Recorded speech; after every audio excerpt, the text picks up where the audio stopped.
Paytaxtın əsas mərkəzi küçəsi olan İslam Səfərlidə aparılan işlərin 4 aydan çoxdur davam etməsi və günlərlə heç bir iş görülməməsi sakinlərin narazılığına səbəb olub. Bölgə TV Tribunal İstinaddan xəbər verir ki, sakinlər Bakının mərkəzində 2 geniş piyada zonası olan Fəvvarələr meydanı və qış parkının birləşdirilməsi məqsədi ilə aparılan təmir işlərindən narazıdır. Aparılan işlərin nəzarətsiz, ləng həyata keçirilməsi sakinləri təngə gətirib. Şəhərin mərkəzində yaşayış binalarının arası dizə qədər palçıqdır. Sakinlər bu vəziyyətdə nə işə gedə, nə də uşaqlarını məktəb və ya bağçaya apara bilmir. Sakinlər bildirib ki, vəziyyət 4 aydan çoxdur belədir. İşlər ləng gedir. 4 aydır bu vəziyyətdəyik. Bu neçə ayda bu küçədə heç bir iş getmir. Yağıntılar başlayanda vəziyyət lap betər olur.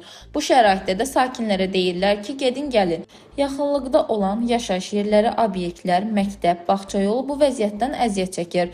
Kimə də söz deyirik, deyir get hara istəyirsən de. Qeyd edək ki, avqust ayından başlayan işlər Bakı Şəhər İcra Hakimiyyəti ilə Rəqəmsal İnkişaf və Nəqliyyat Nazirliyi tərəfindən aparılır. İşlərin nə vaxt bitəcəyini öyrənmək istəsək də heç bir qurumdan bunu dəqiqləşdirə bilmədik. Dilbər Vüqar qızı, Bölgə TV.